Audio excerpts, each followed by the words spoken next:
Agamya karma. Agamya karma means the fresh karmas we create every single moment through our choices, through our reactions, through our emotions, our habits, through our awareness, or even through our ignorance.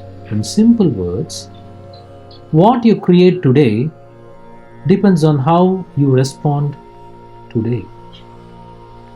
There are 5 major karmas we experience every day, and understanding them helps dissolve karmic bonds and move towards freedom. Let us explore them gently, one by one. Now, 1. Responding with calmness instead of anger creates peace. Bring to mind a situation that recently triggered anger in you. Take a moment. Notice how anger begins.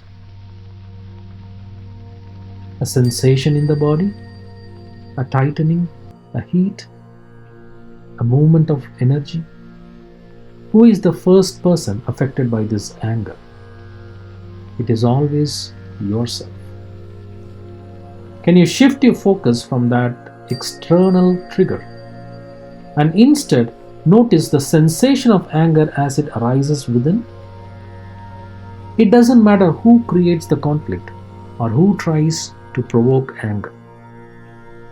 What matters is, can my inner space remain silent? Can I simply observe anger without becoming angry? Because the moment you watch anger without identifying with it, the energy of anger loses its momentum. Just observation dissolves it. And in that space, you gain a tremendous freedom. The freedom to respond to any conflict in 1,000 more intelligent, profound ways.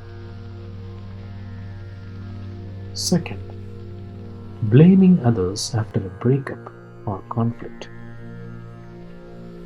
as it creates more emotional suffering. Every day, life presents situations where it is easy to point fingers, to say this happened because of them, and this becomes a pattern. Blame is an escape. It prevents us from seeing ourselves clearly. And when we don't see ourselves, our inner intelligence cannot blossom. But when you see where you might be responsible, even if indirectly, it awakens responsibility.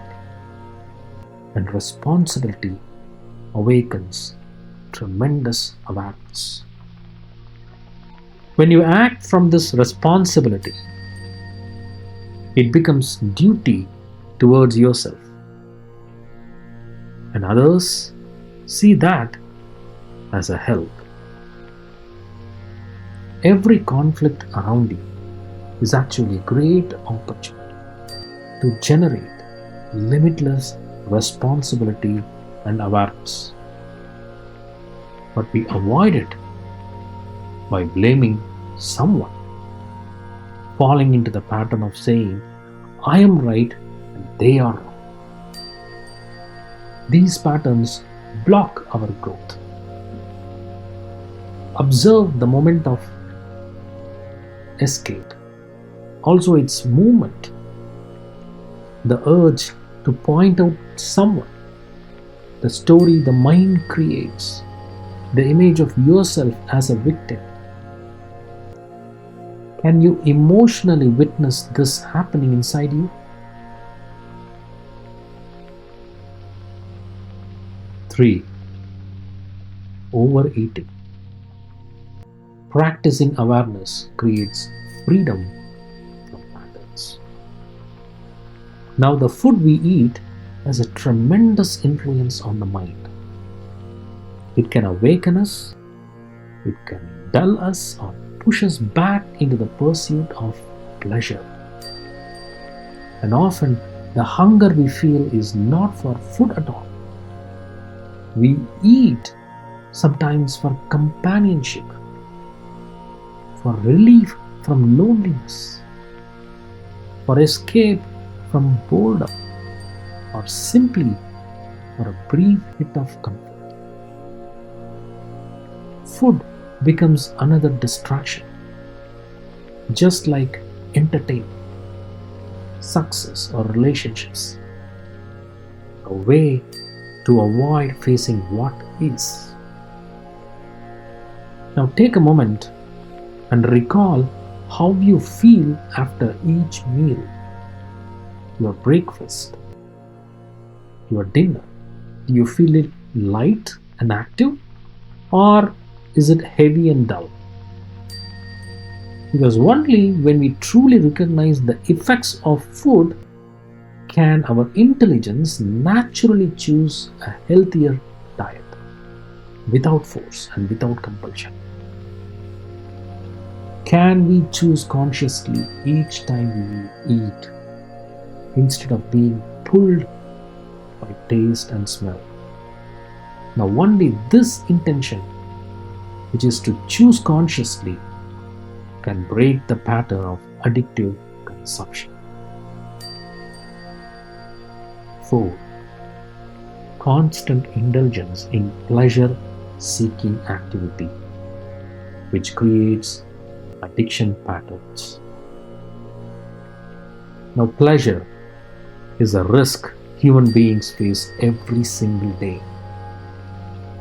Pleasure begins simply at the level of sensation. There are different stages. Let's go through one by one. Stage 1. When you taste something delicious, or when you see a beautiful person in real life, or on your phone, or even in your imagination, when someone praises you, it begins in 1,000 different ways.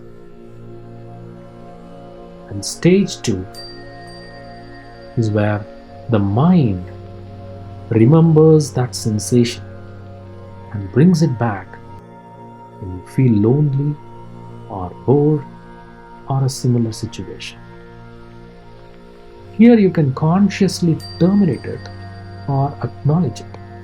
But if you hold on to this memory because you like it, the problem begins, which now goes to stage 3. In stage 3, the mind starts seeking, the mind starts chasing, expecting, imagining, planning. And this slowly becomes a desire, a story built from memory. Now, desire lives deep into the subconscious mind. It uses every opportunity to dominate your actions. It is the greatest pattern of humanity and the root of human struggle. Where there is pleasure, there is always fear of losing it. And so the cycle continues into pleasure, which leads to desire, and desire leading to fear, and fear leading to sorrow. It's a cycle. Let us break this pattern. Now 5. Choosing gratitude daily builds mental clarity. We have not created anything in this world, not the air we breathe, not the land we walk on, not the sunlight that nourishes us, not even the effortless process happening in our sleep. or the miracle of waking up every morning? Isn't it natural then to live in a state of thankfulness? Gratitude becomes or brings sweetness to life. It melts the heart, it washes away corrupted thought patterns, it moves us closer to the divine. Gratitude protects us from falling into the same conflict and mishappenings. It purifies the mind.